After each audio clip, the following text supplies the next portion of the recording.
On a silent winter night, when the stars looked like frozen sparks in a navy sky, a wind curled through the northern village, rattling windows as if searching for a way in.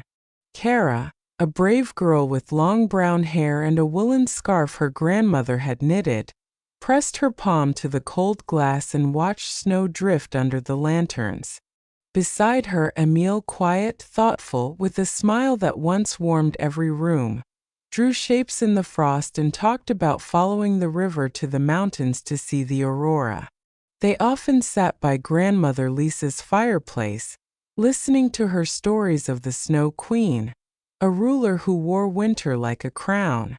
"They say," Lisa would whisper, "she can read the secrets in a snowflake and seeks a pure heart to keep her palace bright for 1,000 winters." Kara laughed to hide her unease, but Emile often stared out into the snow, thoughtful. One morning the snow felt different. Flakes were sharp-edged, glinting with a cool blue light.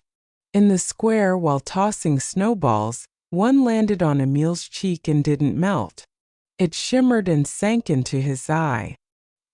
He blinked and smiled faintly, but a chill lingered in his voice. Days passed. He smiled less, turned away from familiar joys, and grew distant. One night the moon hung low and pale. Kara awoke to an unnatural hush.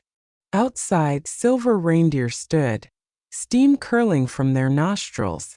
An ice-carved sleigh waited, and on it sat the Snow Queen, her eyes calm and cold. Emile stepped from his house without hesitation. Kara ran into the snow, calling his name, but the Queen's gaze held him. He climbed in, and the sleigh lifted into the night. Kara packed bread, berries, and a candle. Lisa wrapped the red scarf twice around her neck. "Follow the river north," she urged. Kara walked by moonlight, resting in daylight. The river groaned under the ice, and pines whispered in the wind. By the second night, Kara reached a hidden cottage. Inside lived Ira, a gentlewoman who cared for injured birds. Kara told her of Emile. Ira nodded gravely. "A shard of winter clouds his sight.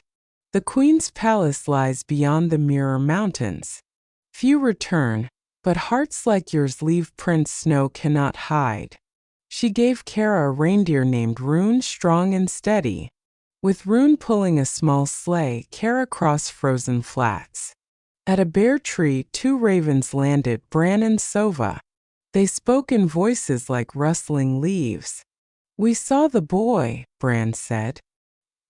"He rides with the woman who eats silence," Sova added.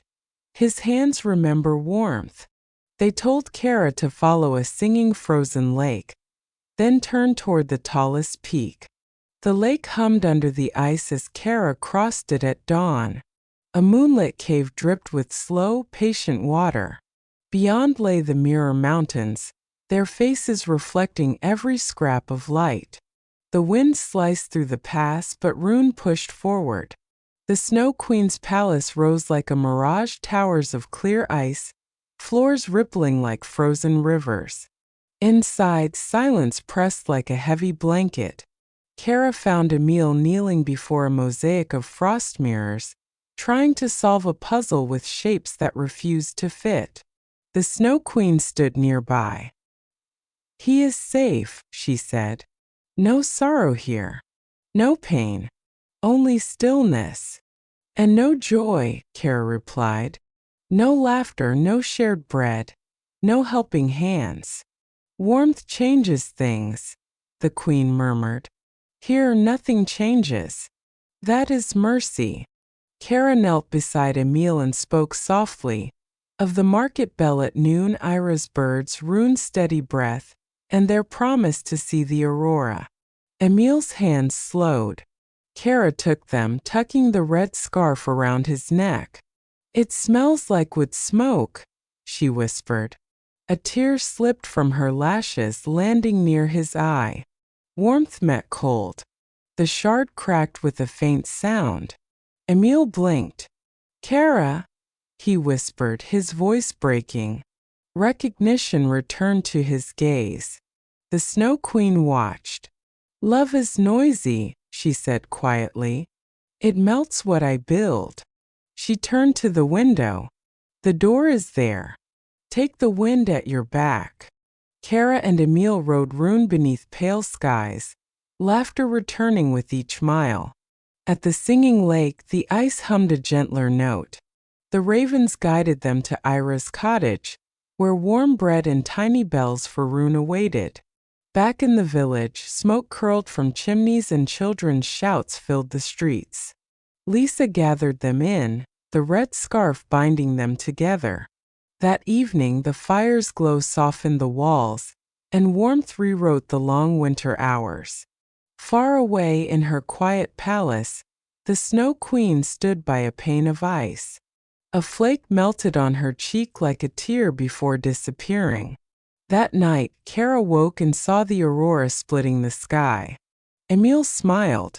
"One day we'll follow the river again." "One day," Kara said, and for now the promise was enough. Once upon a time, under a moon so bright it painted the ocean with silver, a quiet wind crossed the cliffs of Willow Cove. It slipped through pine needles, tapped on windows, and found Alara lying awake, listening to the harbor bells. Far on the horizon a light flickered, steady, impossible. No lighthouse stood that way. The light pulsed twice as if noticing her. The sea whispered, "Come and see." Alara dressed quietly, wrapped her blue shawl, and slipped outside. The cobblestone path led her to the pier. The light was brighter now. She untied her small rowboat, Minnow, and pushed off. Each stroke brought her closer, until a narrow channel opened into a hidden cove. At its center floated a brass lantern, etched with waves glowing with a living light. "Hello," Alara said. The lantern turned toward her, skimmed forward, and paused. "Follow." She smiled. "Where are we going?" They entered a path of moonlight leading to the listening plain, a flat, quiet stretch of water. The sea spoke without words. "Someone is missing." An image formed, her grandfather Arlen, lost at sea the year before. The lantern's glow urged her on. Past frost-laced driftwood and sleeping seals, they reached a shadow under the water. Boards. A mast. The ribs of a wreck. Alara found a tin box sealed with red wax, etched with Arlen's compass rose.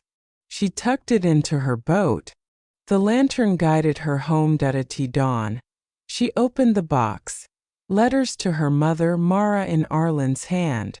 The last held a map of currents with notes. "Here the tide turns against reason and saves what it can." Mara smiled through tears.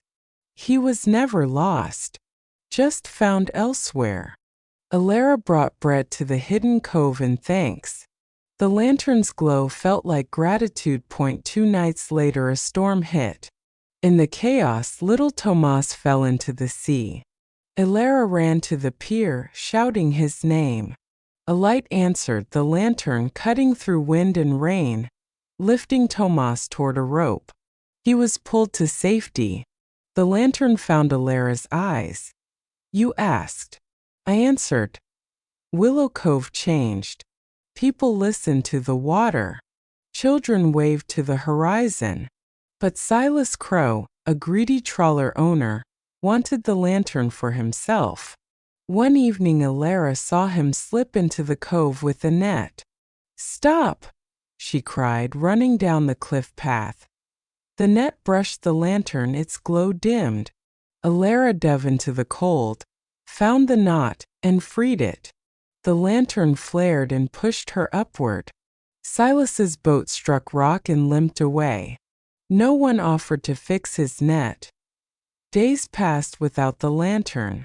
On the 4th night it returned, light warm as forgiveness. "You are part of us now," it seemed to say. Alara learned to read its moods: sharp light before storms, warmth before dolphins, tremble when something was missing. She became the one villagers turned to when they needed help finding not just objects, but moments, words, and peace. One summer evening, Silas came to her quietly. "I was wrong," he admitted. He told her of losing his brother in fog, of filling the void with things. The lantern flickered softly. "Thank you," Elara said. "That's the right price." At the festival of first light, Elara stood with the lantern in her hands. When the sea whispers, we'll listen. When someone calls, we'll answer. The lantern brightened, lighting every face. Later she asked in the cove, "Will you stay?" The light warmed. "Yes." That night, under a bowl of stars, Minnow drifted on calm water. Elara thought of Arlen's map, Silas's change, Tomas's safety. A breeze made ripples like coins falling into a deep well. The lantern's glow braided with moonlight. Somewhere beyond the horizon, whales sang. "Tomorrow, then," she said. And the sea answered in its own way, lifting the boat gently, saying, "Stay and go at once." From then on, when something was lost, the village searched by lantern light and by listening. Most of the time they found it. And on still nights, if you stand at the end of the pier, you might see Elara's boat on the listening plain, a lantern at its bow, carrying light where it needs to be.